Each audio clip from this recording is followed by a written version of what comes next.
now to start off my lesson to say, curiosity will keep you thirsty for more, and no matter your level of education, you should never stop learning because new things, new ideas, new innovation, new creativities are coming in every day to solve the world problem, especially in economics, in our political, and also in our mental or emotional status. So it is very, very important. Y.Y.C.I Mama said, and I quote, "A thirst for knowledge is something that can never be quenched and should be a lifelong." So learning is living and is lifelong.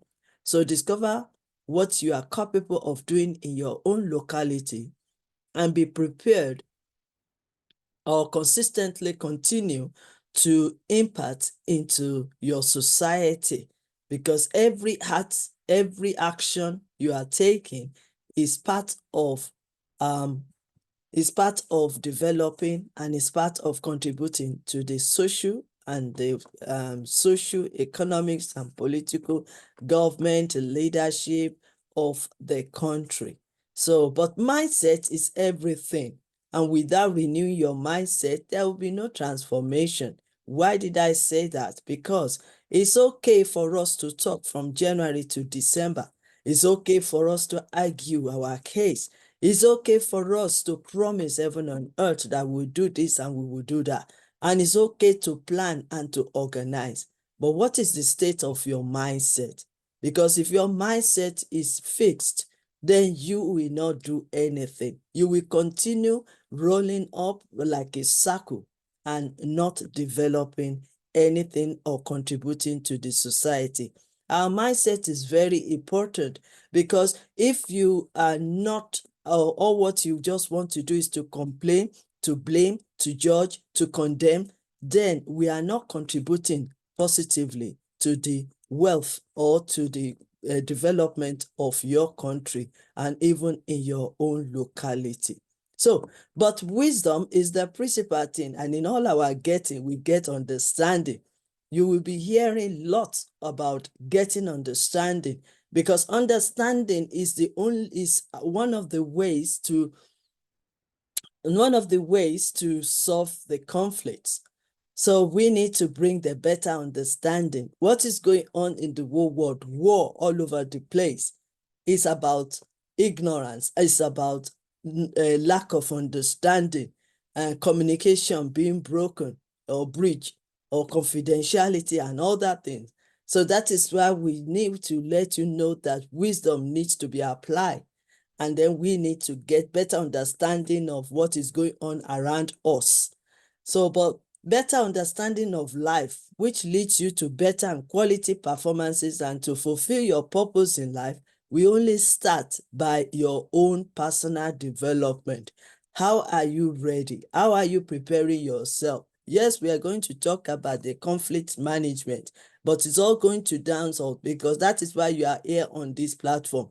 When you work in an organization, what's your input? Because you are there to solve a problem. You are there to contribute to solving the problem. You are there to lead. You are there to manage. You are there to carry on the tasks that is needed for the growth and the development of that organization. So it also have to start with you. And personal development is very important.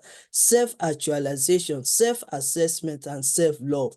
If you are going to develop yourself or fix yourself in that area of conflict resolution and management, what do you have? What's your skills? What kind of information do you have? And what about your capacity? What is your strength? Because these are the things that you need to bring forth in order for you to contribute to solving a conflict in any society, in your family, in your working place, and even international. An example also is assess your situation and all the challenges with critical thinking. And that is why mindset is very important, because what you store in your mind is what you will think about, and what you think is what you will believe. What you believe is also what you will take action on. So let's continue to move our mindset from negative to positive, because that is the only way of surviving. That is the only way to progress. That is the only way to contribute to the growth and also to the economy and the government and the state of every nation. Okay. So this is the moment of truth as well, that happiness depends on our mindset. Mindset opens opportunities and learning. That is if you want to learn. But every leader must be a learner. It exposes us into reality of lives. Yes, whether we like it or not, we cannot turn our deaf ear to what is going on in our society, in our country, in our in the nation. You can't really pretend as if you don't know. So, but when you have a good mindset, a positive mindset, you will see that there's still hope. Because when there is life, there is hope, and you can still believe positively that whatever you are going through now that is negatively, it is just for a moment and it can be shifted out, and you will be able to look at the better side of it. Okay, so and that is, what is your belief? What are you thinking? Is it positive? Is it negative? What is your positive thinking? Especially on this training that we're doing today on conflict resolution, conflict management.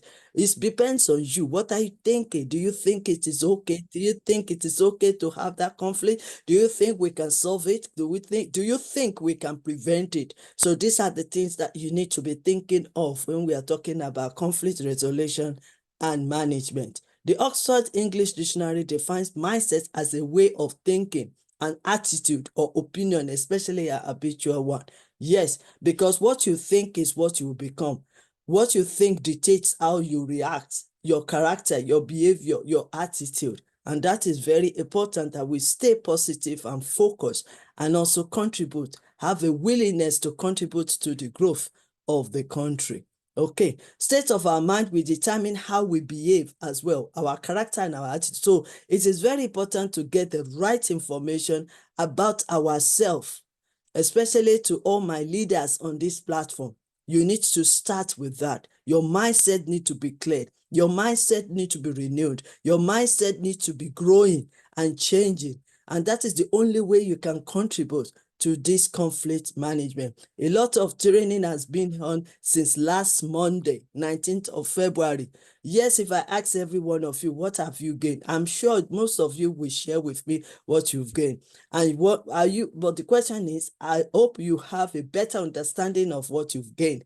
And I hope that after this program, it's not only just a certificate, it's also action. So how are you implementing it? How do you prepare to implement it, to take action? Because that is what will solve the problem in this world. And that is how you will go over there to your workplace, to in your family, in the society, to help them solve the conflict. Remember, we believe, we operate, we manage resources and other things like that. Okay, but let me give you these scriptures because it's very important. Finally, brethren, whatsoever things are true, whatsoever things are honorable, whatsoever things are just, whatsoever things are pure, whatsoever things are lovely, whatsoever things are of good report, if there is any virtue and if there is any praise, think on these things. Philippians chapter 4, verse 8. So that is where you need to be thinking about the positivity over every circumstances and even any issues that has been raised. Okay. Conflict management and conflict resolution. So what causes it and what is it all about? That is what we are going to discuss today. Tomorrow is going to be a big task for me as well as yourself, because we want to talk much tomorrow about conflict management and conflict resolution in international level. So I want you to prepare yourself. Let's come together and chat together and reasoning together and discuss about that, because you are not movies. You are not unlearned not to realize that wars are going all over, they are happening right now in some other part of the country. So let us come together tomorrow. Invite your friends tomorrow as well, as the day after tomorrow. Let me start with this: expectations and communication. When we are talking about conflict, the first thing first that will be in our mind is expectation. And then the another thing is, how do you communicate that, your expectation? How do your family communicate? Husband and wife, how do you communicate with one another? In the situation, in a society, how do you communicate your ideas, your opinions? Even in a working place, how do you communicate as a leader, as a manager, as a team member, team leader? How do you communicate? Because these are two basic areas which seems to be critical in conflicts, which are expectations and communication. What do we expected? What are we expecting from us in that working place, or from our co-workers, employees, employers, team leaders, and team members? How do we communicate these expectations, our feelings, opinions, ideas, to the person that we're working with, the person that we are relating with? How does our personal types affect our expectation as well? So you need to assess all this if you are going to be part of those people solving conflicts. Because every one of us, in one way or the other, we will be in a position of solving the conflict, either in our family or in the society. And that is why we need to have a better understanding of what's really going on in the conflicts. Assumption breaks communication, because sometimes instead of us to ask questions, instead of us to get better understanding of what is going on, what the other person is saying, or even the principles and the policies and the protocols and the confidential, instead of us to get a better understanding of it, we carry on, and when things fall apart, then conflict started. Okay, so what is conflict then? Conflict is a serious disagreement or argument, an active disagreement between people with opposing opinions or principles. Let me say this. You have an idea, because we are all human beings. You have an idea. The other person also has their own idea. You don't expect them to just forget about their own idea and then just follow yours. So as you are expecting, they are also expecting. As you have your own ideas and opinions, they also have their own. But when we communicate it together and see ways we can compromise, see ways we can reason together, then that is the way to start with, because we have to start by ourselves. Conflict is a state or condition of opposition, disagreement, or incompatibility. It can be between people, idea, or forces. It can also be a mental struggle or a clash of interest, because your interest might not be my interest. The same thing happens in the workplace. You don't expect everybody to down to your own interests or your own ideas. Some of them will agree, but not everybody. And as a manager, this is the place that you need to build your skills of how do I handle, how do I present, how do I solve, how do I listen to people. So these are the things. Conflict was thought to be a dysfunctional outcome, a result of poor communication and lack of trust between co-workers. Oh yes.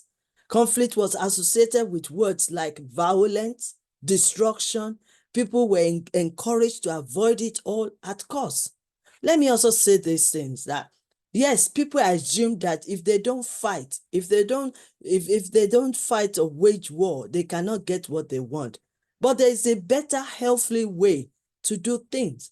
You don't get things by violence. You don't get things by force. You don't get things by destruction.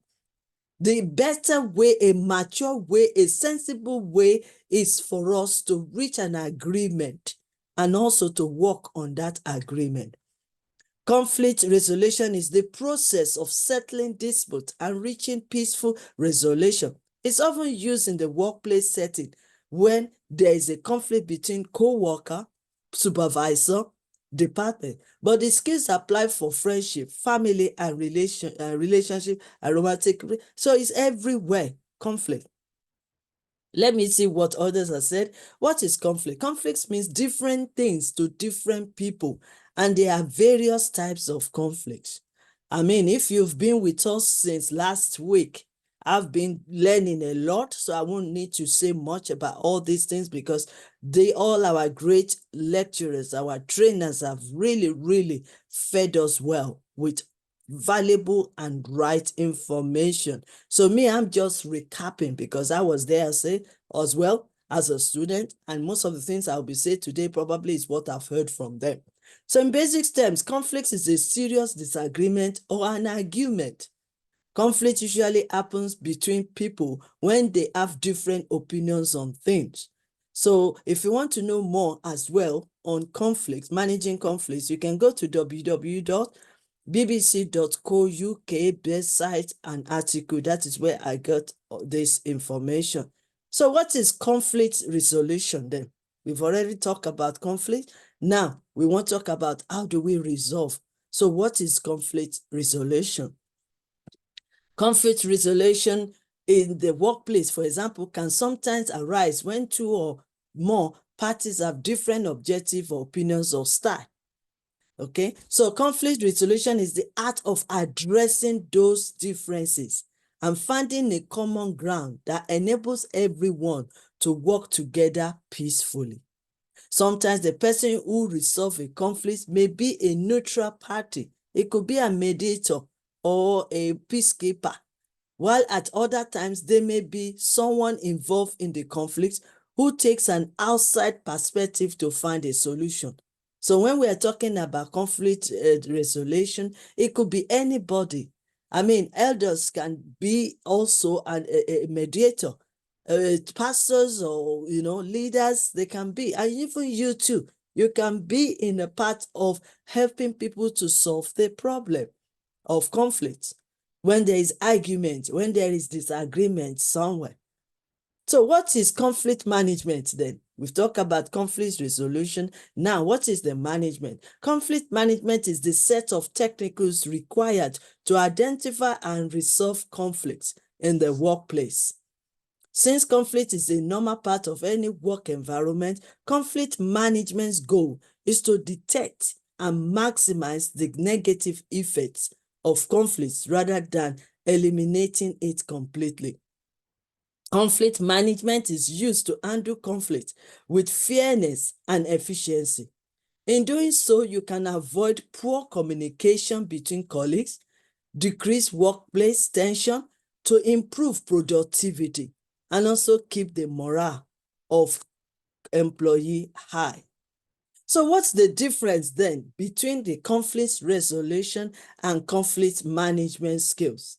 Conflict resolution skills help you find an agreeable solution and end the problem by helping you alleviate tension and find a suitable action plan. So that means every one of us as a leader, we need to have a conflict resolution skills. But conflict management skills help you maximize the negative effects of ongoing conflicts. So that means you have to go far because probably they have set up a conflict managers team that we need to handle some issues. So some conflict is natural in work environments and can promote collaboration, creative thinking. So conflict management skills will let a leader gives feedback and can help you build a safe environment in which team members can disagree within the reason. So that is the difference. So that means the conflict resolution, every one of us can solve that one. Because, for example, if you're an eldest brother or sister in your family, the other ones can come to you to solve their conflict or their disagreement. If you are parents, you can solve the agreement. If you are a leader of a local area, you can solve because the people in your locality might be able to come to you for their disagreement and their conflict. So that is conflict resolution. But when it comes to workplace, it's more than that, because they have to set up a policy. They have to set up, a system where they will be able to handle the conflict resolution. Same thing happens to bank. For example, something happens to me recently where some people wanted to, withdraw on my aware to withdraw money from my bank account. And then one way or the other, they've done it. So when I now contacted my bank, they have to, their conflict managers have to really make adjust. They have to research what is going on, investigate it, and then after the investigation, their findings will now determine the action they will be taking, and that is still conflict management. And thank God they were able to solve that problem for me.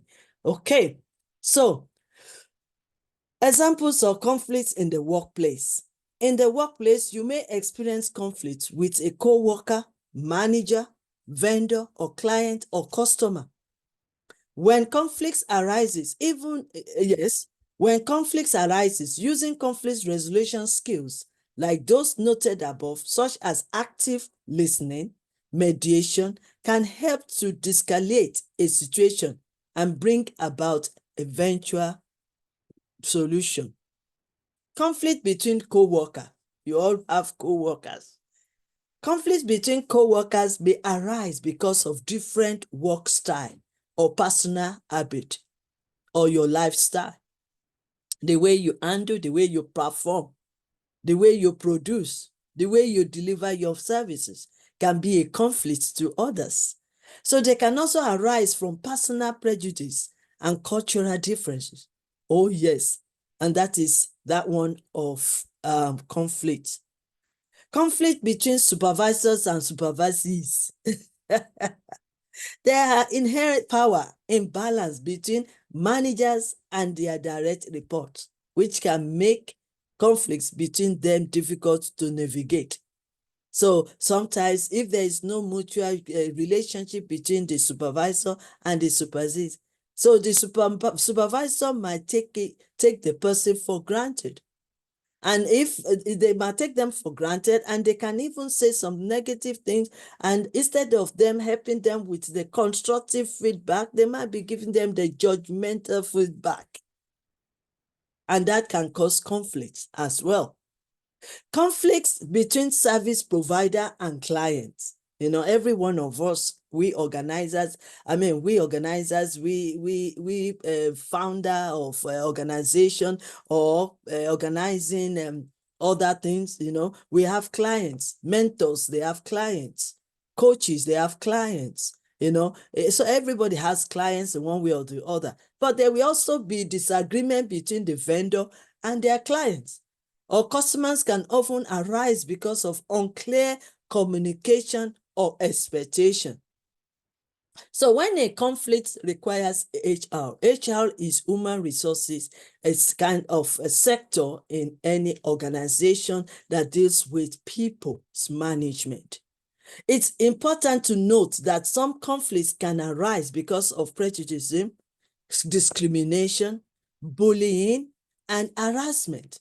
So these types of conflicts can cause lasting personal harm. And that is why can be part of the work of human resources in any organization, to investigate and also to take action out of their own findings.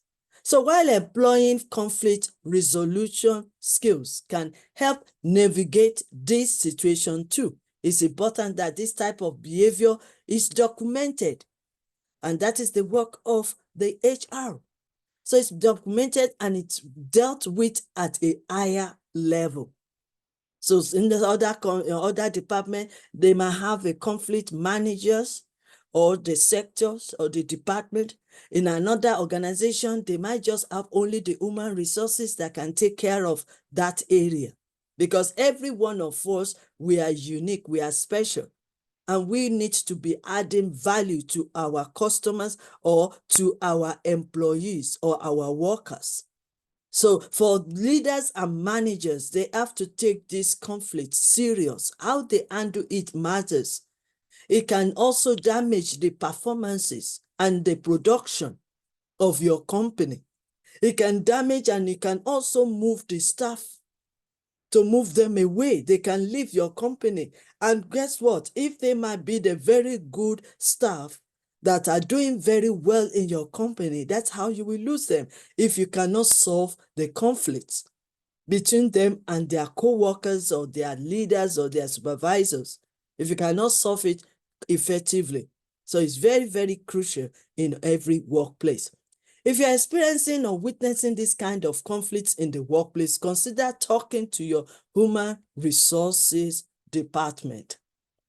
Okay, so that's by the way. Now let's move on. Why is the conflict resolution process so important? Why is it so important? It can be adjusted based on what works best in a situation. According to experts, there are 5 conflict resolution styles: avoiding, competing, accommodating, comprising, and collaborating. And that is what I learned from our leader yesterday, from Esther. So avoiding, which can involve separating the opposing party for a time, is a good choice when the situation is heated and everyone needs to cool down. Competing, which deals with conflicts directly, can get faster results, but the approach of my way or the highway can damage relationship further. The accommodating style is the opposite and means you give in the other person or group. It can work when a compromise is not possible. The other person is expert, or when the other person is more invested than you. So comprising, which is referred to as lose-lose, is when each side agrees to compromise and make sacrifices. It can keep the peace, but it often fails to address the deeper issue. So the collaborating style takes the most time and effort, but may create the best long-term result and best relationship. Every party's needs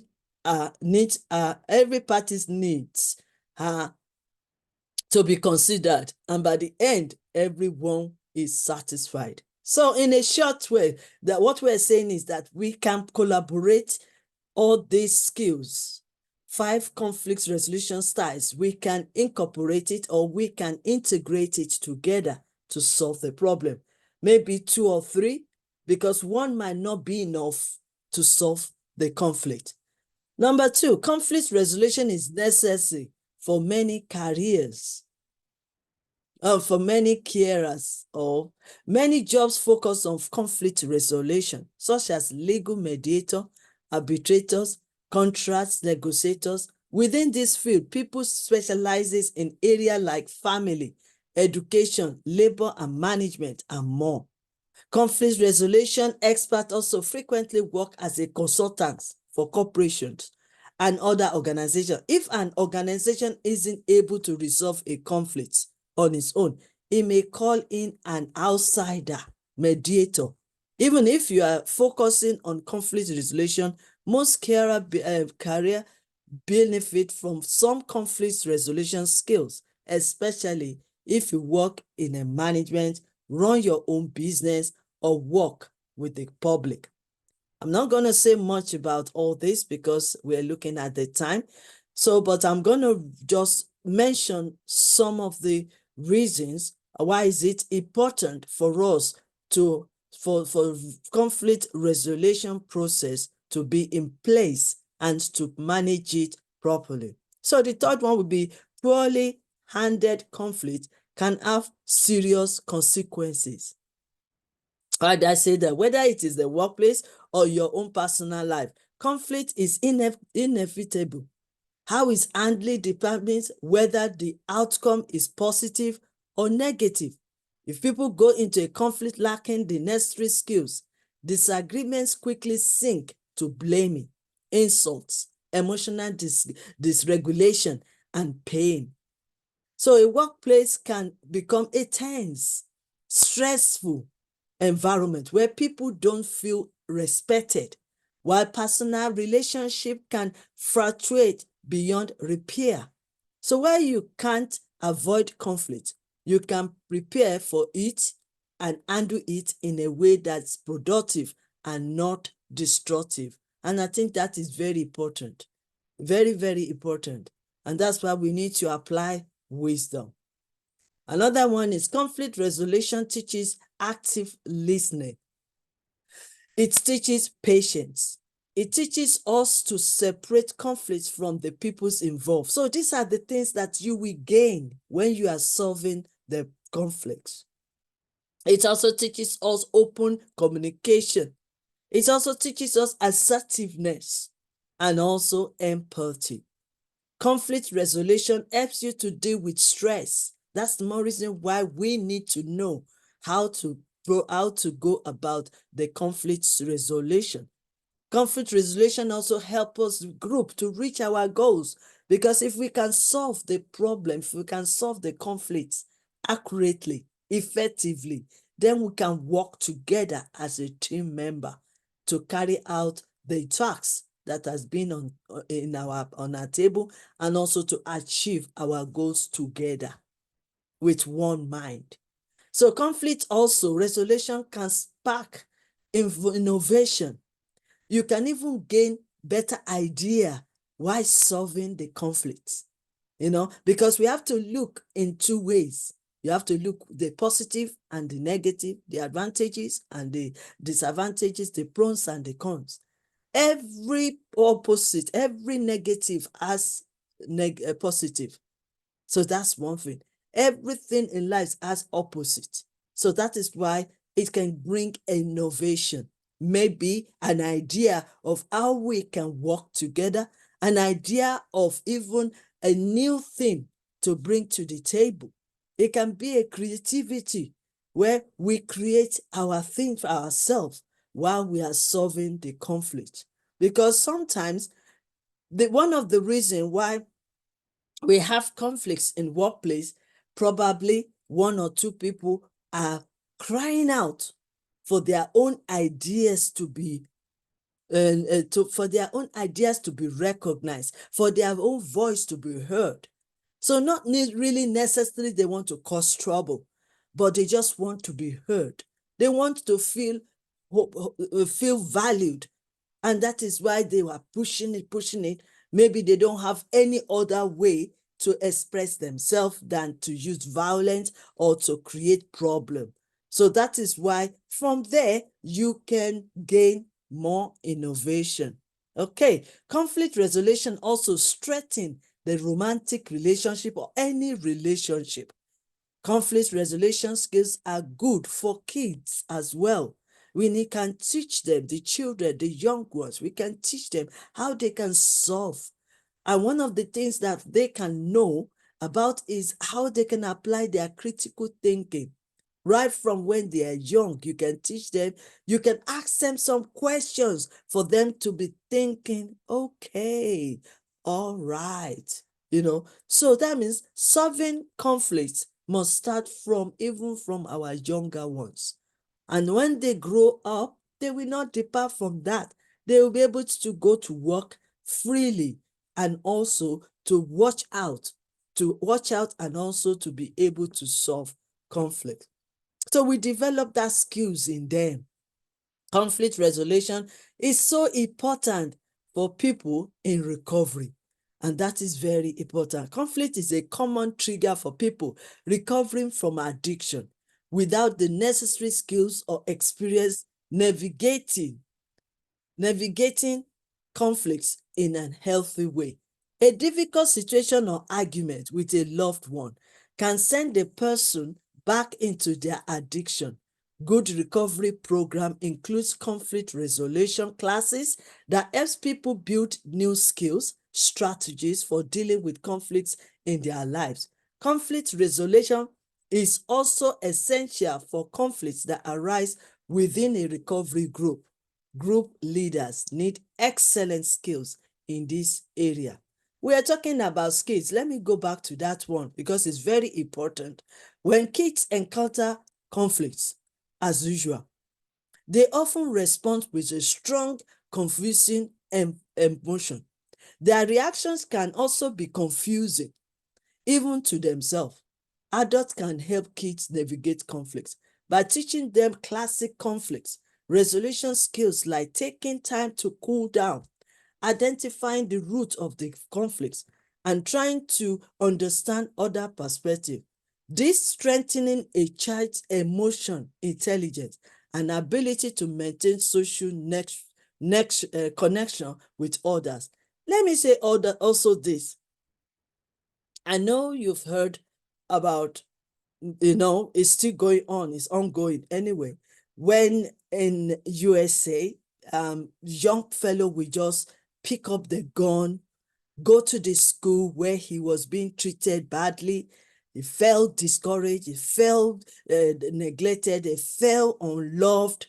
And the only thing he thinks he can solve that conflict is for him to destroy. So take the gun, go to the same school, and then kill the teachers and the students. Why? Because he has not developed how to encounter the conflicts, how to respond to conflicts, and also he has mixed in the emotions. So you can see. But if they get better understanding, they will know that, well, these conflicts can be solved in different ways and better way. So for us, resolution is not only for workplace alone. It can help the children as well, the youth.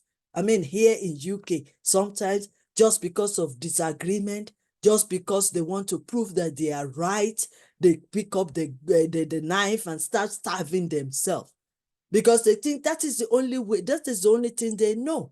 Whereas if we keep teaching them and encouraging them, enlightening them, you understand, they don't need to take the knife and starve their own fellow human being. That is how powerful, how important conflict resolution is. So that is why I really like that number 14 that says conflict resolution skills also are good for kids. We need to help them. We need to guide them. We need to educate them. We need to encourage them or even monitor and mentor them to let them know that you cannot get what you want by violence.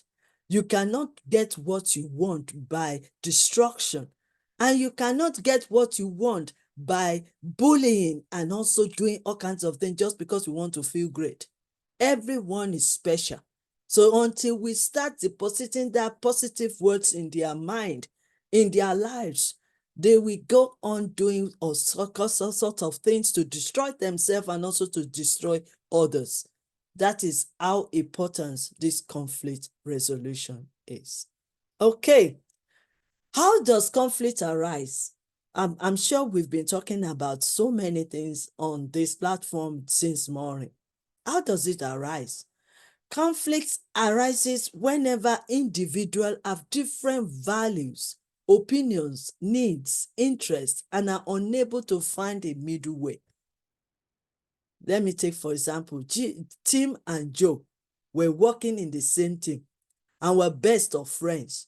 One fine day, they were asked to give their input on a particular project assigned to them by their superior. The rest story you will know if you've been following our teachings since last week, Monday. They are best friends, but then conflicts comes up. Why? Because first, maybe there will be a competition, or maybe there will be other things, other opinions, because my opinions is different from your opinions. My ideas is different from your opinion. And the supervisor or the superior, when they base, when they judge on which and which, they have the right to choose which one is reasonable for them, which one will work for their company. But then if they don't take yours at that time, doesn't mean that you don't have a good idea. You understand? The only thing you just need to do is that look at it in a positive way. My ideas might not be working, might not be suitable for the present situation, or might not be suitable for that particular task that we want to carry on or the goals we want to achieve. So you can lay that one aside. That doesn't mean that it is not good. But then we say, because we want to reach this goal, you agree together with your friends and say, okay, let's work out on that. My own time will come. and my ideas is still good idea, but we can use it in another way. That is the way we can change our mindset. Because envy, jealousy is too much among us. And these are the things that is happening. So instead of us to appreciate one another, respect one another, celebrate one another, we are full of jealousy. And that can cause conflicts in your family, in the society, even in the workplace. Okay, so causes of conflicts, I will just mention some of them. Ignorance. Oh, yes. Disagreement, argument, expectation. We've talked about that already. Poor communication. Oh, yes, we've talked about that already. Lack of compromising, lack of understanding, unmet needs, when your needs are not met and you are pushing it hard. So in order for them, in order for you want them to recognize and to recognize your own needs. And then you have to find another dubious way to push it forward. Whereas there is a good way by expressing yourself to the right person and also listen to others. Because if you don't listen to others, don't expect others also to listen to you. Assumption, that is so crazy because you can assume. We are not psychic, but then we all play psychic. You can assume that you know the mind of that person. You can even jump into conclusion that what that person is about to do or is doing is this way. But if we have an open communication, then we'll be able to break free, and that we can prevent the conflict. Judgment. We easily judge others because we want to put ourselves in a position of I know it all. We want to put ourselves in a position of I am perfect, whereas no one is perfect. You need to learn from others. Others need to learn from you. So you need to exercise patience by learning from them, listen to them, and then let them also listen to you. Criticism. Some criticism are good because it pushes you forward. I love criticism because anytime they tell me that I'm not good, or I can't do it, I challenged it. And even if I have to learn new skills for me to challenge that criticism, I will do that. So, but these are the causes of conflicts, and it depends on how you can manage it, how you can respond to it, and how you can solve the conflicts. Prejudice, yes. Intolerance. We need to be tolerant with one another because time is a key factor here.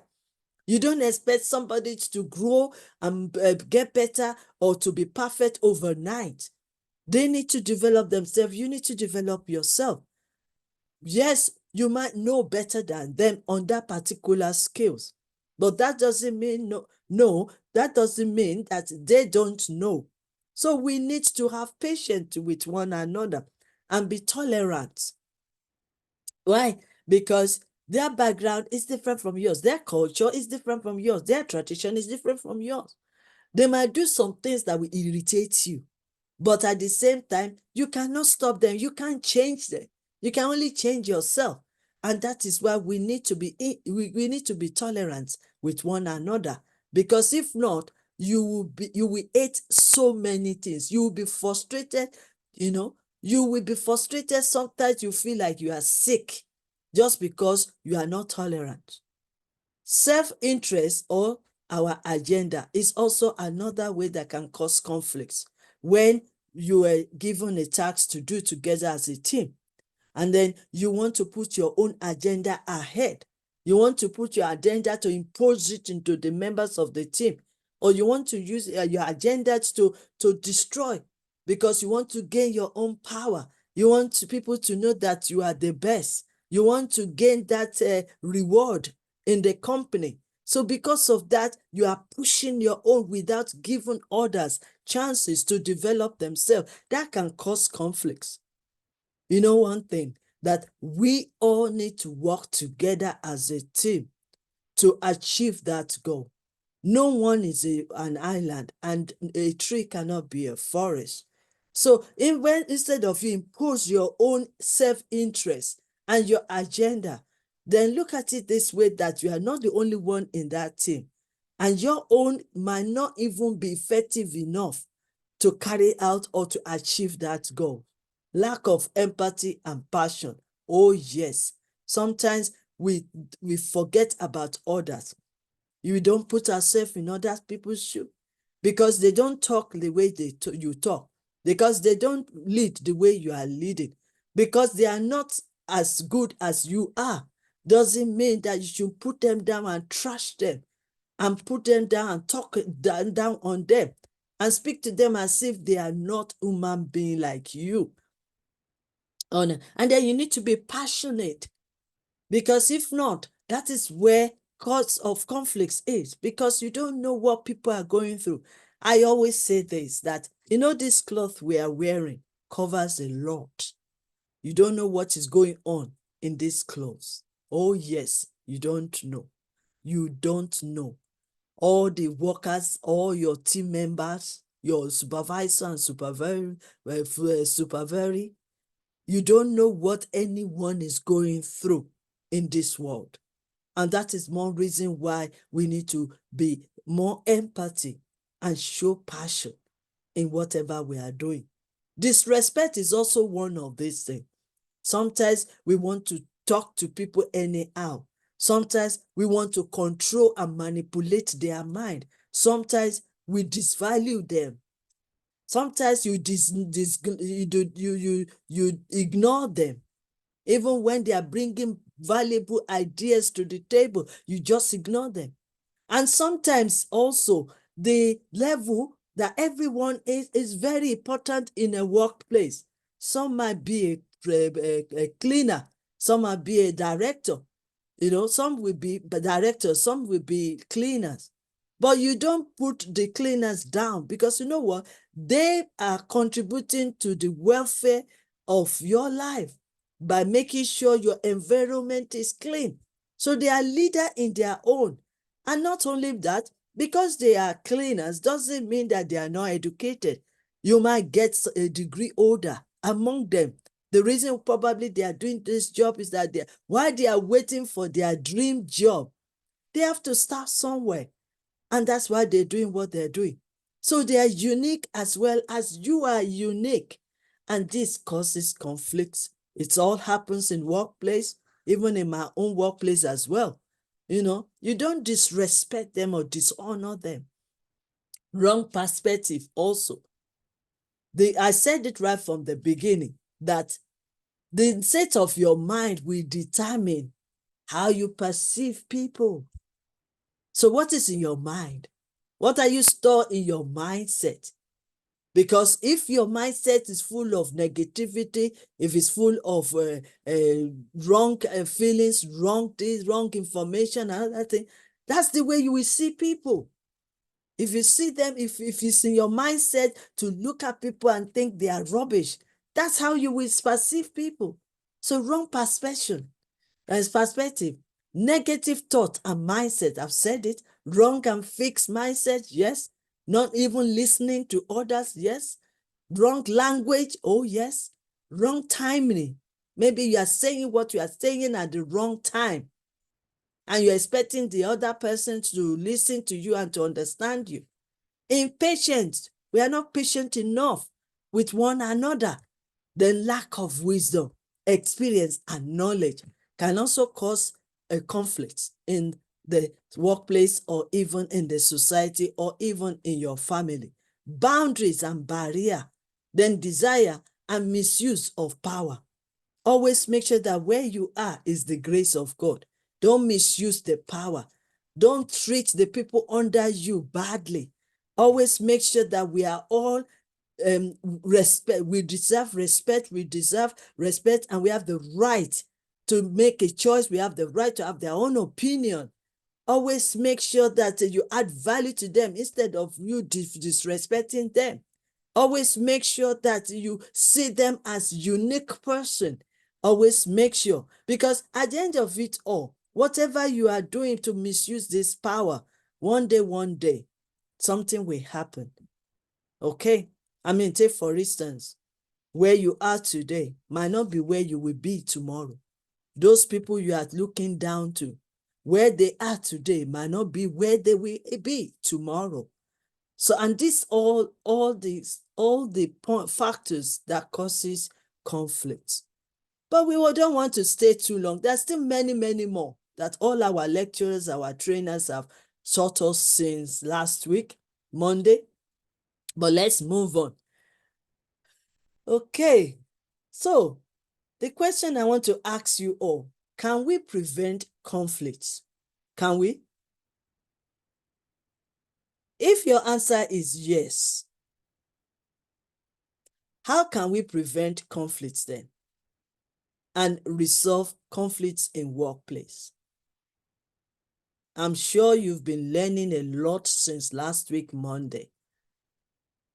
If I want to ask you to put some on the chat box, let's hear from you, please. And even those people on the Facebook. I'm just asking these questions. The number one question is, can we prevent these conflicts? If your answer is yes, write yes. If your answer is no, write no. So let me hear from you all, please. Let me see my chat box on Facebook, because I just asked a very important question. Based on what you know and what you've learned so far from since last week, 19th of February, can we then prevent conflicts? I want the answer. Sarah, Kenneth, colleagues, Dr. Lawson, Sister Esther, and Ambassador Christian. I want you to respond to this, please, before we move on. Can we prevent conflicts? Let me see my people from Facebook.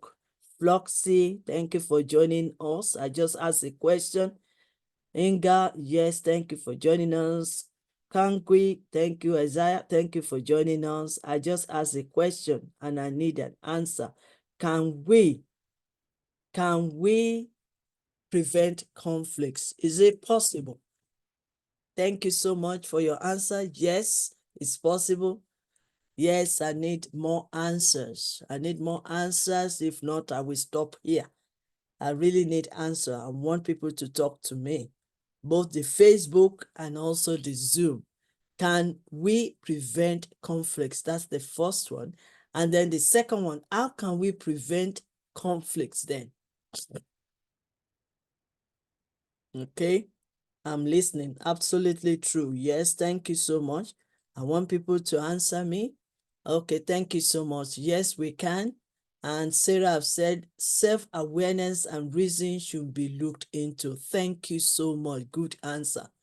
I'm listening because all of you've been studying, you've been learning since the 19th of February. And I just asked this question based on what you've learned now. Yes, we can. Thank you so much. Know your style, communication effectively. Thank you so much, Sister Sarah. Yes, can we? I need more response, more response. Can we prevent conflicts? Can we prevent conflicts? How can we prevent conflicts? Okay, I'll move on. Thank you so much for all your response. I really appreciate that. Thank you so much. I think Dr. Lonson Thompson is texting me a direct message. Co-host. Okay, I've missed out on this co-host business. All right, sorry about that. Let me just do some. Can we prevent? Okay, yeah, I've done some, and our president as well. Yes. Who else can I make a co-host? I've made some of them. Okay, right. Okay, so can we? Right, that's fine. Wonderful. Okay, yes, I've done that, sir. Thank you so much for reminding me. I've actually forgot about that. Okay, let's move on and resolve conflicts in workplace. Can we? How can we resolve conflicts in workplace as individual? Because some of you are leaders, you are managers of a company, you have your own company or you are working for another organization, and some of you are parents, they are senior brothers and sisters, you are also leader in your locality. So, how can we prevent conflicts and resolve conflicts in workplace? You've learned a lot since last week. So I want my chat box to be full. Okay, right, let's move on. So because I'm not going to tell you much, but for the benefits of those that are joining us from Facebook that have not really learned from those training we've been doing since Monday, I will just try to. So how can we prevent arguing so much? Arguing, agreement. Ask questions in a neutral tone of voice and avoid making assumption. Number 2, remember, listening does not imply that you are agreeing, but at least you are there in that presence. Number 3, repeat what you think you've heard in your own words. You can either write it down or you can also rethink about it, meditate upon it when you finish. Summarize to check that you have understood as much as possible. So these are the things that can prevent argument, conflicts, and disagreement. Ask how the other solution will solve the problem without argument. It's a matter of opening communication. It's a matter of opening discussion. Reasoning with one another and expressing ourselves in a good way.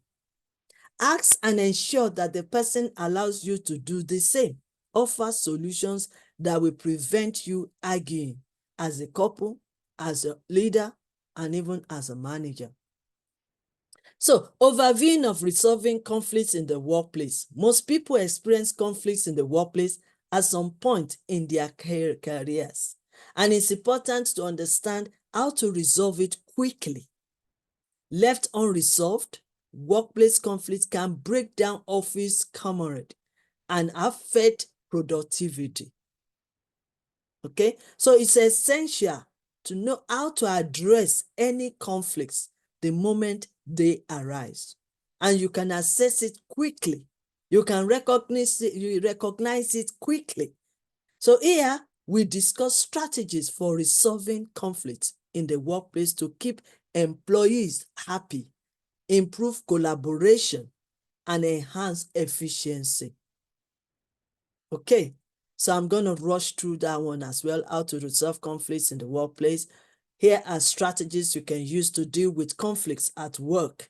Prevent conflicts before they arise. I asked a question and some of you said yes. So now you need to research, how can I prevent conflicts before they arise? The best way to resolve conflicts is to prevent them from happening in the first place.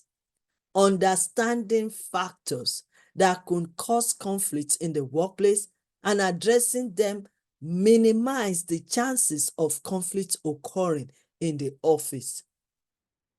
Conflict prevention requires having a defined, proactive plan to solve issues before they develop into large-scale conflict. For example, as budget becomes tighter, various departments may feel over limited resources. So notice signs of conflicts like this and address them on time so that it doesn't escalate. Very important. I'm not saying there will be no disagreement, and I'm not going to say there will be no argument, but we can minimize it. If that is the only way for us to prevent it, is so important.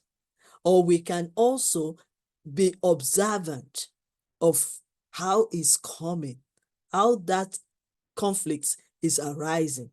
You can observe it closely and quickly act before it's too late. Foster clear communication. We all of us as a leader, as leaders, we need to develop communication skills. is so important. There are books, videos out there for you to develop your communication skills because it will help a lot in resolving conflicts in working place. So a lack of information is often the major factor behind some workplace conflicts. Remember, I said right from the beginning, ignorance and lack of understanding. It may be that some employees receive wrong or inadequate information. So always make sure that the information you are storing in your mindset is the right and correct information. Don't be movies about it. Don't make yourself an ignorant. Everything in the working place it matters. So you need to know your policy. You need to know the right information because some people can misinterpret the information. So that is why you are there as a leader to also know the right and correct information. The way you communicate with colleagues matters a lot in the organization. So if you are the key leader, you must make sure you get the right information to convey or to transport, and to transfer or to give to your junior staff. Very important. And not only that, we need to break it down for them to understand. All of us in this world, we have a level of our understanding. And we also have a level of gaining and absorbing information. Some people can be very fast. Some people can be slow. So you need, as a leader, you need to know who is who under you. And you also need to know how to deliver the message. You need to break it down for people to understand it before they can carry on. Because if the information you have given to them are not understanding, if they can't understand what you have said to them, they will not do anything about it. And that can cause conflicts. Or some people understood it and some people don't. That can cause conflicts. And that will not solve any problem. So the way you communicate with colleagues matters a lot in organization. If you cannot communicate properly, clearly, in a timely manner, a conflict may arise. If all what you want to do is just to control, to command, to control, to command, and not explanation, then there will be conflicts. Establish rules for behavior in the workplace. Very important if you really want to prevent the conflicts and also solve the conflict. So establishing rules for behavior in the workplace. One way to prevent conflicts is to establish basic rules to guide behavior in the organization. These rules can be collected in a resource that are available to all members of the organization. Once people know what is and what isn't acceptable under organization rules, the chances of conflicts can be reduced and prevented. Aside from having rules to guide personal behavior, the organization should also have rules guiding relations among the employees. This should be a chain of command so everyone understands who they are reporting to in case of conflicts. So this should also be clear job description to ensure every employee understands their duty and obligation. Sometimes we enter into organization, we know nothing. And we carry on assuming, oh, this is accepted, this is accepted. And then when they now correct us, sometimes we want to bring out our ego and say, this is how I know how it should be. This is how, and who are you to talk to me? Maybe you have more education or more certificates or something more than your supervisor. Then you start rising that attitude. Who are you? Who do you think you are? That can cause prevention. But when everybody knows their right, when everybody knows their position, when everybody knows their job description, when everybody knows, then conflicts can be reduced or prevented. Understand the issues causing conflicts. When a conflict eventually happens, the first step to resolving is to determine the issues causing the disagreement. Every one of us, we are all leaders. We should be able to determine and know the issues around disagreement. Most times, the parties in the conflicts hold differences on certain issues. An example, when two teams within the same organization both want a larger share of a budget, that also can cause conflict. Sometimes conflicts can arise over two widely different strategies or policy for solving the same problem. In other situations, emotions may run so high that disagreements ensue among employees. Whatever the causes of conflict, find and address it. So you need to prepare yourself to find the conflicts. Why is it happening, Larry? What causes it? Who are the people involved? What is their state of their mind? What's their position in the organization? How far do they understand their input, their job description?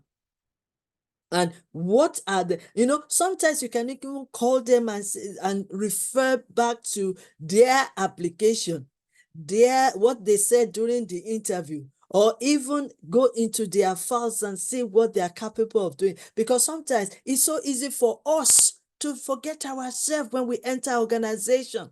It's so easy. But then we need to be reminding ourselves, this is what I signed for. This is the contract I signed for. This is this is what I said about working with, because I know some of these things they ask during the interview. When they ask you, have you have experience of working as a team? And what do you understand by working as a team? And I'm sure you answer the question very good. But then it comes to reality. Then you change your mood just because you want to get what you want to, or you want to feel better by putting other people down. It's not easy that way. So understanding the issues causing conflicts is very important. Number 5, encourage dialogue between all parties involved. Oh, yes. Dialogue is the most essential factor that you can use. This is the most essential strategy that you can use to resolving and also preventing conflicts. Because if there is better understanding, you understand, then everybody will take their own part and do their own work. The only way you know what causes conflict is when you allow the conflicting parties to share their thoughts at the same time. You should create an atmosphere that encourages people to be honest about how they feel and be honest with what they are sharing on the platform. And also allowing and respecting others' opinion. So giving everybody a chance to express themselves and not jumping into conclusion. Let all parties communicate their ideas, their perspective, their differences clearly and respectfully, with no one interrupting one another. And that is very, very important because we are all human beings. If I want to express myself and say this is good for the organization, and somebody in the team is saying, "Oh, keep quiet. You are not this. You are not that." That cannot be solved. No, let's reason together. Listen carefully to both parties when you are in the position of helping to resolve a conflict between two people. Listen to the left, listen to the right before you make your suggestions. Encourage compromising and have both sides agree to a solution. Know when to call in the human resources. Remember, I explained about the human resources in any organization. The conflict is growing in scope and is hurting the productivity of the employee. So employees are using personal attack in this situation. It may be necessary to bring in an HR representative so that everyone remain professional. Sometimes they have to involve even the union as well. Seek outside help when necessary. The conflict as elements of recurring issue. Occasionally, conflict may be a sign of underlying issues in the workplace. It may be an issue HR isn't equipped to deal with. So sometimes we need to look outside the box and seek for help. Seek the good in conflict. Always see the good side of it. You can turn every negativity to positive. So we need to be reasoning, critically thinking, and at the same time, creative thinking. So that creative thinking is for you to bring the solution to the table to be able to solve the problem. Critical thinking is when you are thinking and assessing the whole scenario, the environment, the condition, and what causes it, what breaks out. And then forgive easily. Very important. Okay, now we've gone through that one. I'm checking my time, and I think I've used 1 hour, few minutes. So I'm not going to go any further, but I'm just going to show you this. Conflict resolution skills on a resume. If you're applying or applying or interviewing for a job that requires conflict resolution skills, prepare examples of how you've managed conflicts in the past. Don't go there to just talk about theory. Give them example of what you have done. And that is why I want to encourage everyone that is listening to us for the past 1 week, listening and learning from these skills. Make sure that when you finish with your better understanding, apply it. Find ways of applying to solve and manage the conflicts. It's very important because that will be your intake. That will be your evidence whenever you go somewhere and they ask you, have you managed conflicts before? Be sure to include this example on your resume in your skills or work experience section. Practice discussing conflict resolution out loud so that you are ready to answer. So the skills to resolve conflicts: active listening, bias for actions, perspective taking, facilitation, mediation, problem solving, responsibility. So these are the skills that you need to acquire for you to become a most effective conflict solver. Because you know what? We are all called to serve and to solve problems. And that's why we need to prepare ourselves. So I think all these things is also tackling the unresolved conflicts, using humor the right way, lessen the burden of the conflicts. You have to find a way, you have to apply wisdom. You have to make sure you reduce the tension that is around the conflicts that you want to solve. So that is very important. And also you need to stay calm, take a moment if it's possible before you solve that conflict problem. Find a private and comfortable place to discuss the conflict. Acknowledge that a problem exists, either we like it or not. Agree to find a resolution. Work to understand the perspective of everyone involved. Take note of what triggers the conflict. Take note of what triggers the conflict. Identify opportunity for compromise. Agree on a plan for resolution. Check in to make sure the agreement is lasting. Involve HR or another third party if the conflicts continue. Thank you so much. What do you do when you are unable to agree on a solution? Because I think that question is very important. If you struggle to find a solution that pleases both parties, engage in creative problem solving to devise a win-win alternative.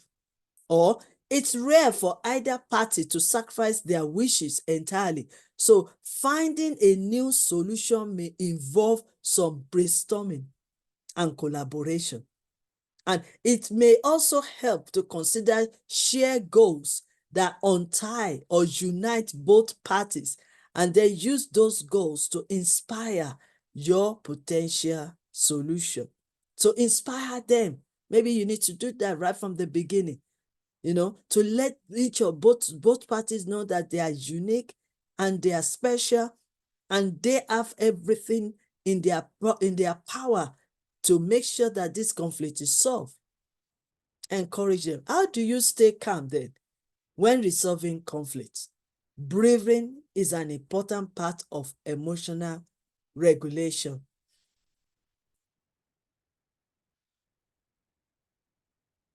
Like that.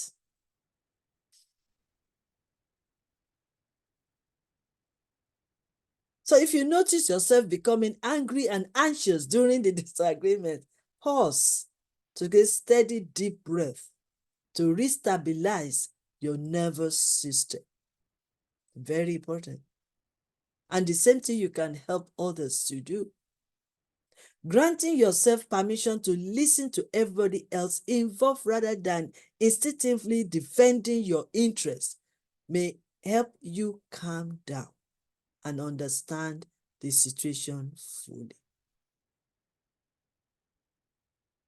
So we won't be, okay, let me just quickly run this. The resolution of conflicts in the workplace typically involves some or all the following processes: recognition by the parties involved, mutual agreement, an effort to understand the perspective and concern of the opposing individual group, identifying changes in attitude, behavior, approaches to work by both sides that will lessen negative feelings, recognizing trigger to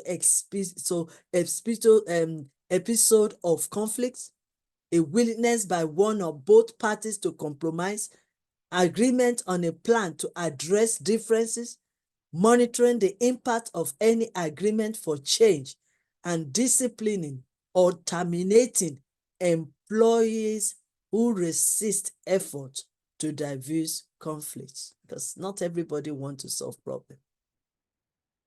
And then assertiveness, supervision, encouragement, manager of rival department, mediation skills by supervisor or for all of us, a co-worker seeking out a vara and suggestions she would like to find a way, creativity and problem solving, accountability. Okay, so I'm not going to go any further because all the things I mentioned here, these are just the elaboration, and by God's grace, I will make all these things available for those that have really worked hard to gain a lot of knowledge from this 10 days conflict management program. So that is where most of the questions people will ask you. Job skills are ability that allows you to perform your work, includes hard skills, which are the technical knowledge that helps you to do your job. Soft skills, which involve being able to work with others.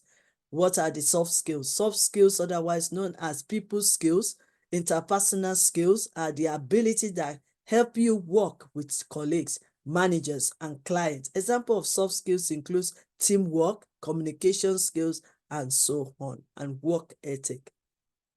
Okay, and conflict resolution skills on a resume. If you're applying, I've done that, I've said that. So on this note, I want to say thank you so much for listening to me. And now, shall we ask questions and then we can round up? One thing I want you to know, that information is free. It could be free. It could be cheap. But implementation is very costly. How you understand what we're teaching you, how you are applying it into your lives and to your leadership and where you work and other things is what will make you a leader, an effective leader, and you'll be able to practice what you've learned. So very important that you have that intention of making it work, make a change in your workplace, stand out and be distinguished, solve problems, and that will take you to the next level. So thank you so much for listening to me this afternoon or this morning. And now I need questions. And that is why I have invited some of our leaders. Thank God. I'm glad that Ambassador Esther is here. Sarah is here. Dr. Lawson is here. Christian is here. Colleague is here. So they'll be able to answer some of the questions if I can't answer them, because they are the great lecturers that have been teaching us on this topic since last week. I'm just an inspirational, I'm only the inspirational and transformational speaker, advisor, and mentor. But we have great teachers on the platform. So please ask your questions now. They are here to answer for you. Who is going to ask question? Sandra, still connecting. Colin, any question? Even Esther also can ask question, and also other people can answer. Sarah, Christian, any questions, please? I'm checking. Okay. We all went quiet. So what you've come to do here is to listen to Elizabeth Lucas, isn't it? I also need to learn. Please ask your question or contribute. Okay, Sister Esther.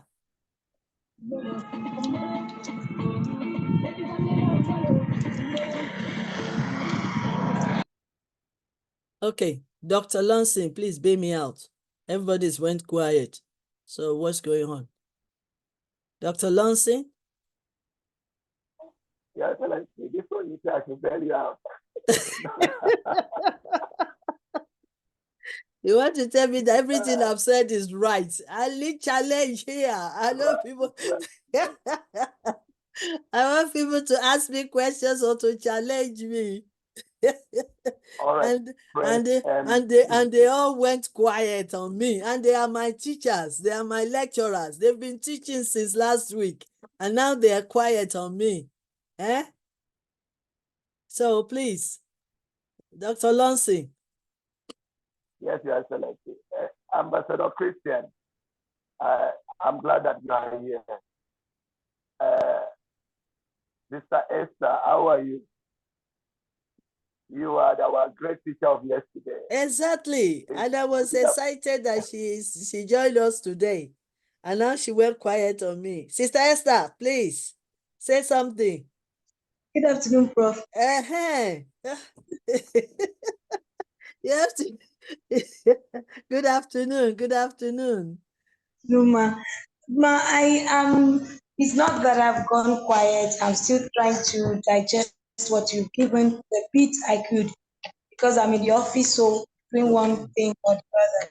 So I've not really. So when I get the video, I'll sit down, listen to it. Any question I have, ma, I'll send it to you.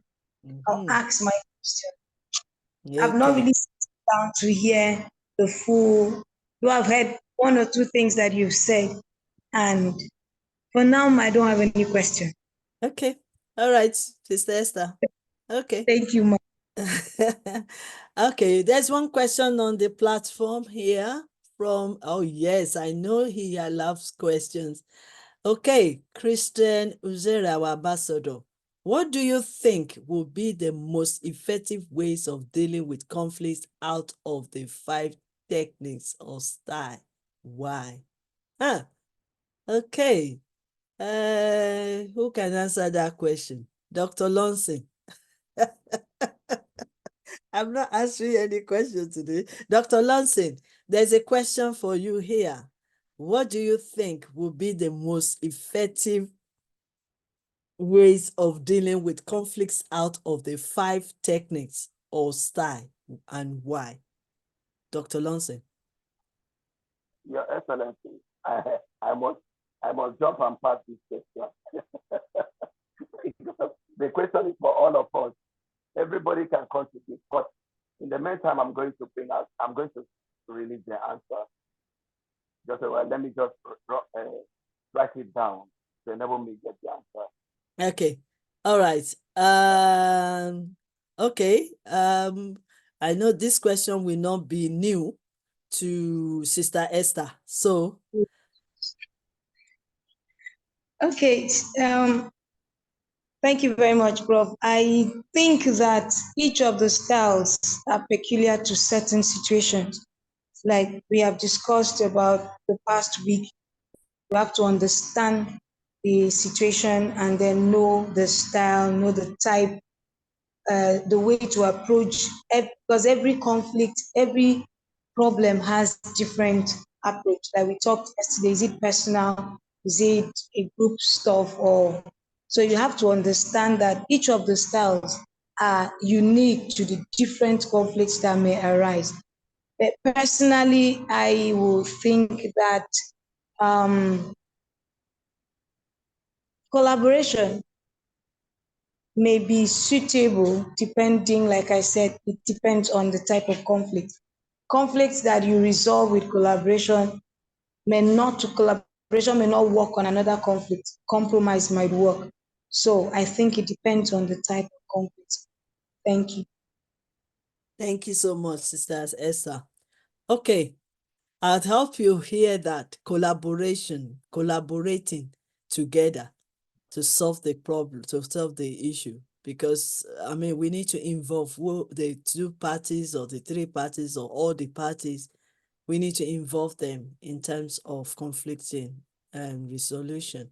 And that is what Sister Esther I have said to us. And it's very important, and I totally agree with her. I also said something initially that integration, it might not be, I mean, like Sister Esther have said it, that it might work in one organization, it might not work in another organization to collaborate. It could be competing, it could be. But what I said earlier was that you can integrate all the stars to go, all the styles together. You can integrate them together so that while you are doing that, two of them can work together. Two of these techniques can be effective. So you can integrate one or two styles together to solve the conflict. So that is my own answer from my own side. Sister Oh, Sarah, that's easy. yes, Dr. Lonson, are you ready? Yes, I, not that I wasn't ready, but yeah, I was. But permit me to say this. We have top five conflict management strategies. Top five conflict management strategies. Number one, to address the conflict.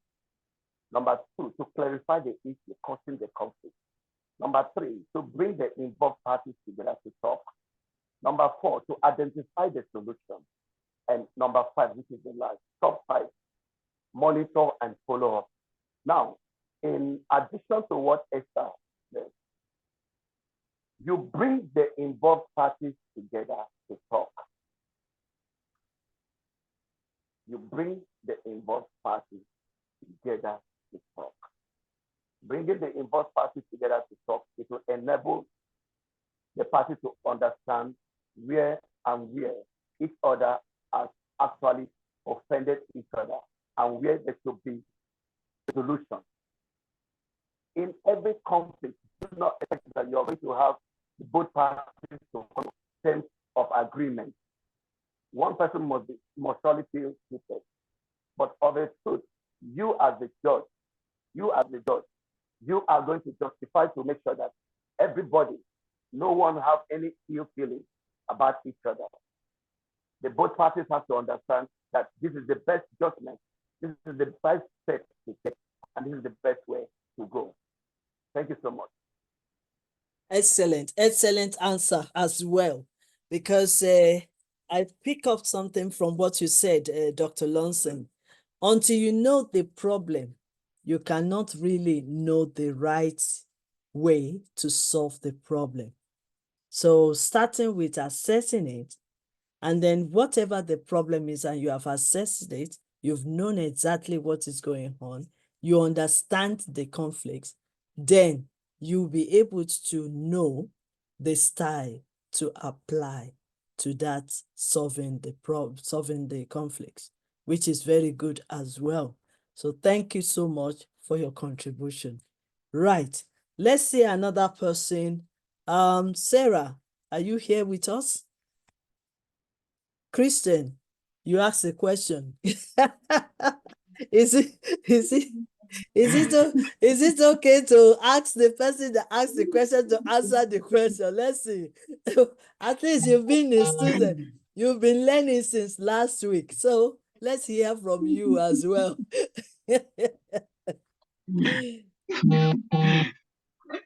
All right, ma. Thank you so much, Queen Mother. Yeah, because looking at the 5 techniques of conflict resolution or the styles.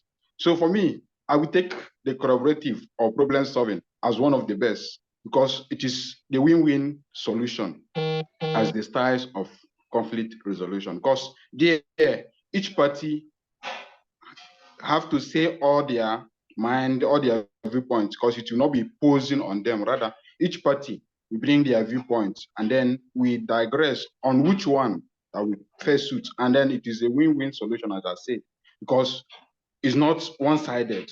It is open mind, and then there is a dialogue. So that is how I have to choose the number 5 of that technique. Thanks Okay. so much, Queen Mother. And Okay. secondly, we're living in an imperfect world, according to Colossians chapter 3, verse 13, that you have to make allowance for each other. So that is why I choose that particular style. Thank you so much. I'm Okay. grateful. Yeah, I need to ask you a question, Ambassador Christian. Yes, you've chosen that, the one you've chosen. What if you apply that and it doesn't work? What are you going to do? Yeah, because each conflict, they have its own techniques. So you Okay. have to identify the particular route. And then while identifying it, then you have to choose the particular, or sometimes you have to moderate all the styles so that you know the one that will best suit. So, but each one, for instance, choosing a particular one for a particular solution, it may not work. You have to check other one that you can best suited for that particular conflict. Thank you so much. That's a good response.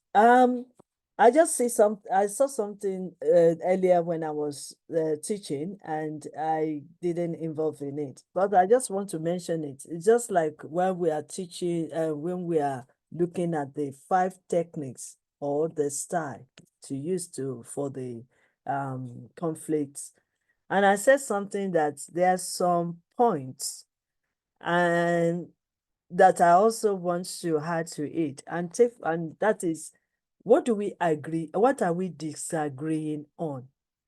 It could be financial, it could be personal, it could be political, and it could be emotional or even social. So that also is another point that we need to bear in mind when we are solving the conflicts. Because let me ask Sister Esther, is it possible to use the same style for financial, personal, political, social, and emotional? Is it possible to apply the same style for them, or are they going to be different? Sister Esther. Yes, ma'am. Once again. Using the same style to answer, to solve different types of problems. It's possible. Okay. It's possible to use the same style. It is possible if it works. But like you said earlier, integration, you should be ready to switch. Okay. If it doesn't work, you should be ready to switch. Thank you, ma'am. Thank you so much. Thank you for clarifying that with me. You know, I'm also learning, and I can ask anybody question. Thank you so much, Sister Esther. Let's say if Ambassador Colin Obek, because I know you are also one of the great leaders and trainers and teachers. Are you with us this morning? Please let me know if you are here or your connectivity is playing off. Ambassador Colin, are you with us? Okay. Sandra Emas, are you with us? Okay, I think the connectivity. Ambassador Kenneth, are you still with us? Ambassador Kenneth? Okay, right. I think the connection has really knocked everybody out, and we don't want to waste much of your time. So let me use this opportunity to appreciate all of you that have listened to us today. Thank you also on the chat box for joining us today on the Facebook Live. We really appreciate you. Thank you all for joining us today. Tomorrow is also another day. We'll be teaching on an interesting topic on conflicts among nations or outside our organization and other things like that. So it's on international conflict resolution or management.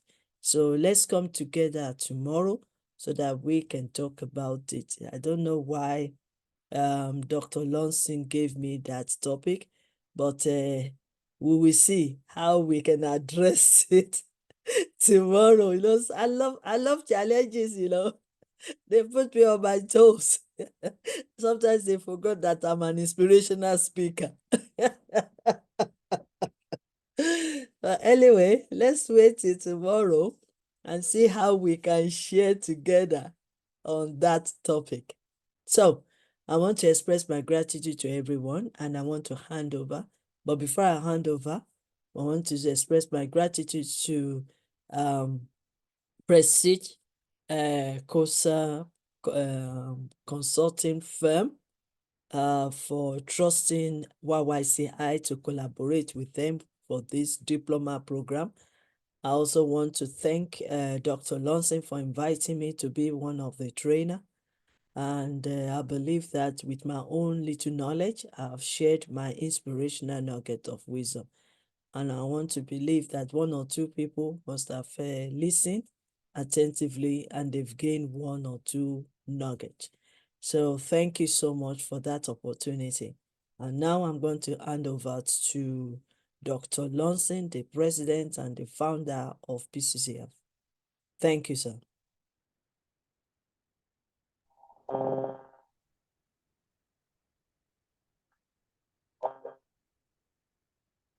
Right. I think the connection is playing off there.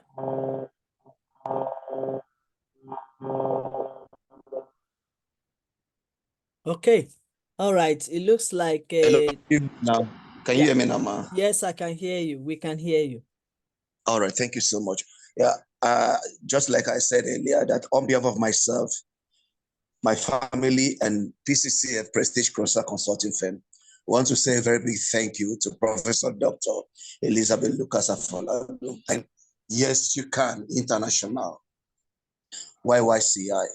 And also at the same time, we want to appreciate all of our friends all over the world on Facebook, on YouTube, those that will join to watch later, and on WhatsApp, those that are also following us on WhatsApp.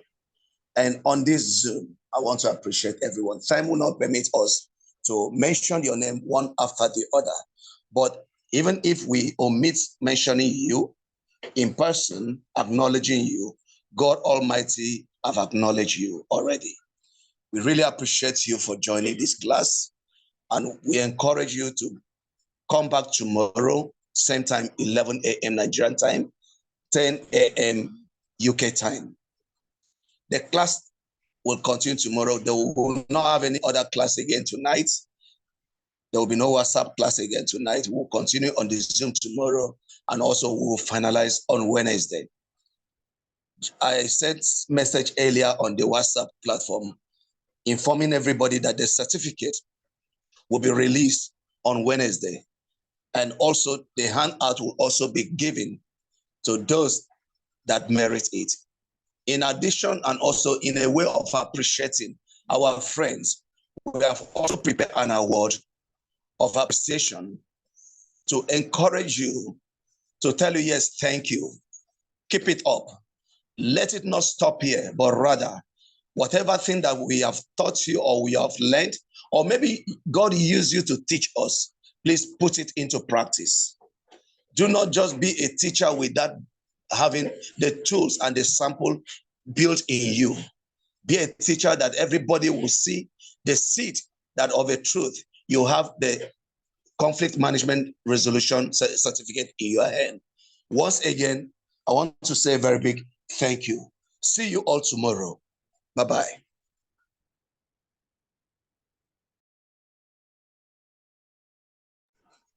Unmute yourself, ma. We can't hear you. Yes, I just quickly wanted to answer this question, or we all can answer this question. This one is outside the workplace, and I think it's very important.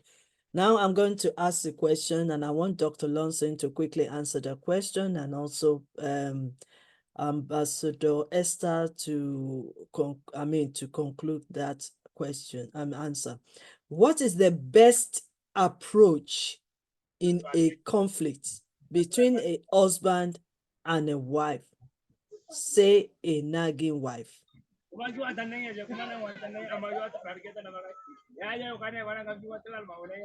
Okay, thank you so much, Your Excellency.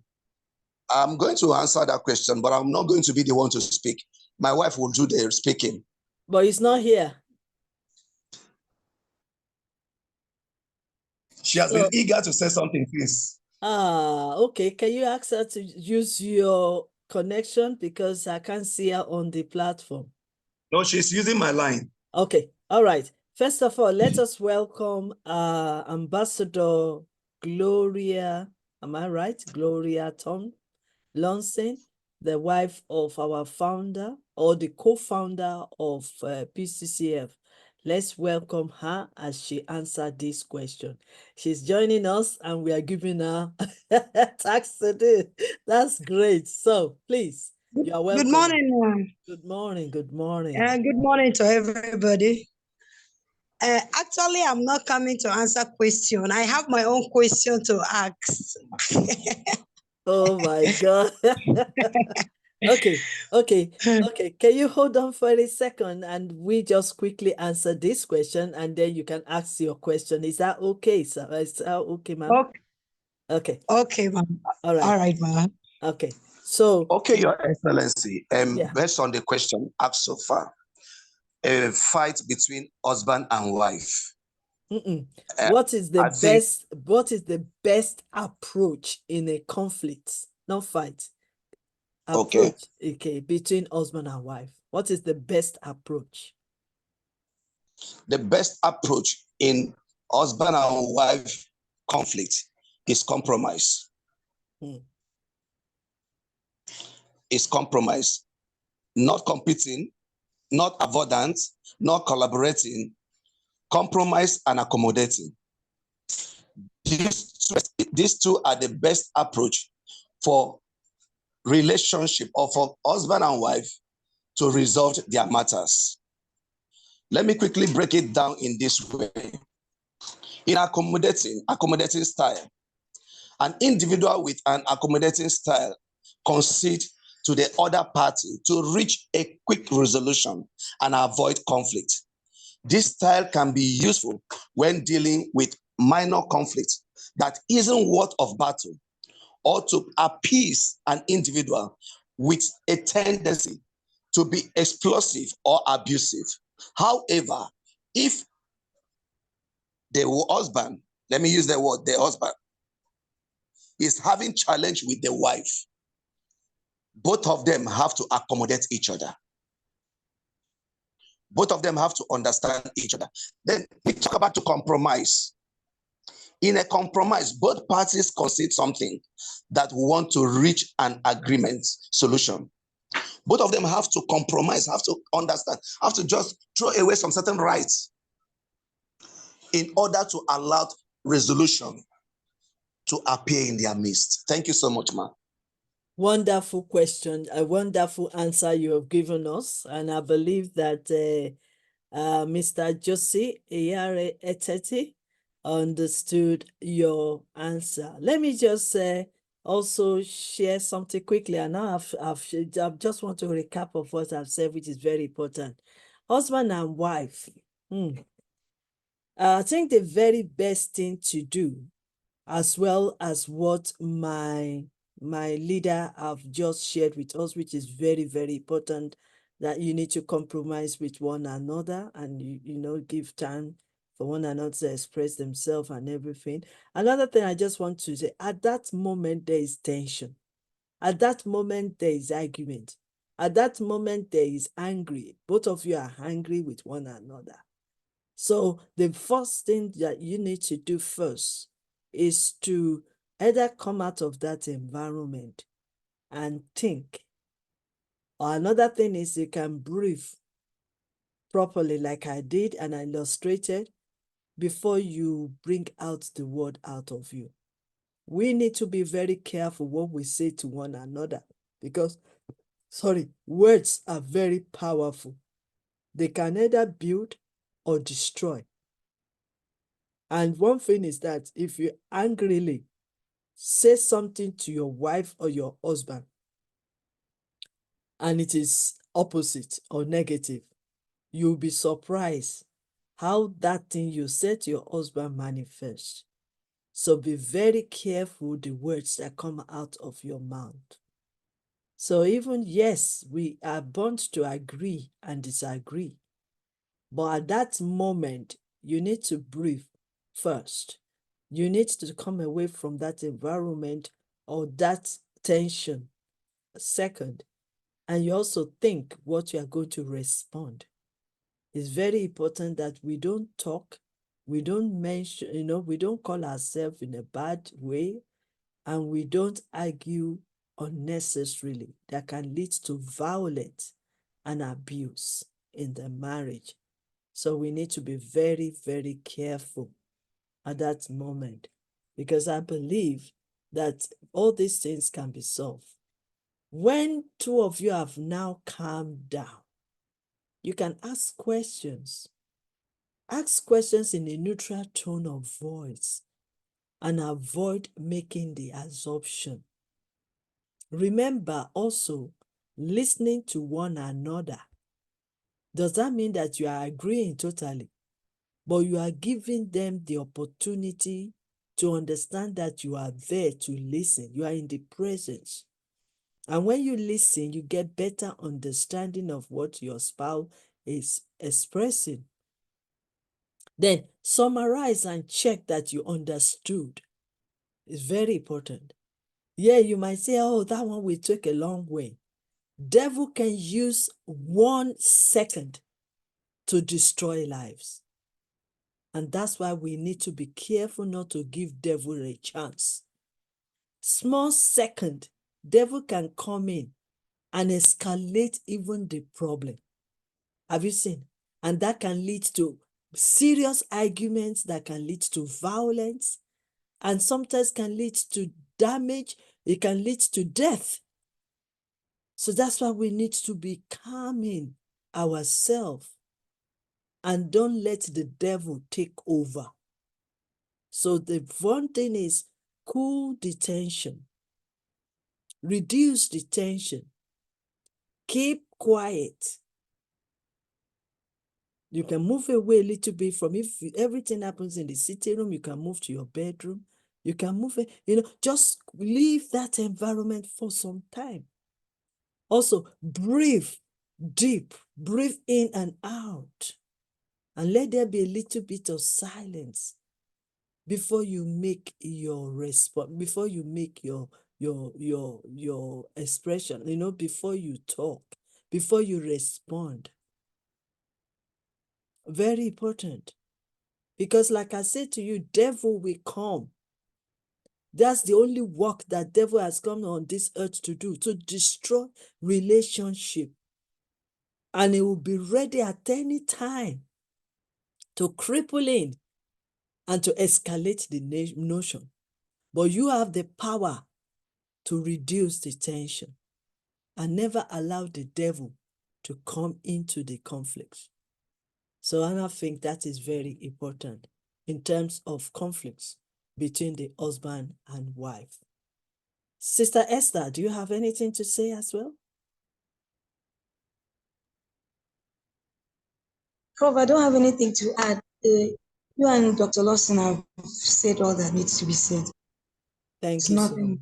Thank you so Thank you. much. Okay, so our wonderful co-founder of PCCF, Madam Gloria Lonson, we want you to ask your question. Never know, maybe it's your husband that will answer it. Please ask your question, ma'am. Okay, thank you very much, ma'am.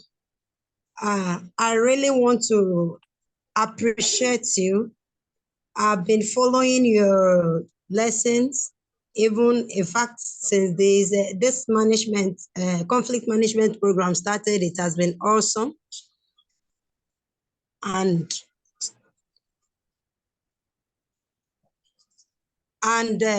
today I have a question on this very topic. The question is, at what point of conflict is a resolution necessary or needed? At what point of conflict is resolution needed? Thank you very much. Good question. Good question. I want to say that, like we all started, that we want to prevent it. So when you try to prevent it and it's not preventable, and then you enter into the, to the deep conflicts, okay?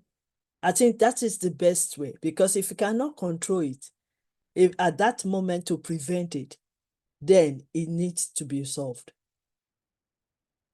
So that means immediately you notice that we can't prevent it and it's going all along, then we need to come in and solve that problem immediately. Am I clear? That means, first of all, you try to prevent it, but it's coming out of prevention now. It's going into another level where this thing needs to be solved. So as soon as you realize that, this conflict is not preventable anymore, we need to solve the problem. We need to solve that conflict. Immediately, you come in and solve the problem, or seek for solution, or seek for help. Am I clear? Dr. Lonson, I would like you to contribute to that as well. Your Excellency, you have answered. You answered. Sister Esther. Sister Esther, at what point do we need to come in with the conflict resolution? Prof, I think that we don't need to allow conflict to fester. We just have to make sure that it doesn't exceed. We shouldn't allow it to drag. Resolving a conflict should be right from the beginning. Right from the beginning. We shouldn't even allow conflict to fester, that we have to start thinking of bringing in third party or looking for. We should even avoid it in the first place. Excellent, excellent. Thank you so much, Sister Esther. Thank you so much, Dr. Lonson. And I believe that our amazing Madam has understood our contribution regarding that if we can prevent it, that's fine. But if we can't prevent it straight away, we need to start the process of the resolution. I think we've all done very well with that answer. Or are you satisfied with the answer, ma'am? Yes, ma'am. Thank you very much. I'm satisfied. Okay, thanks. Thank you.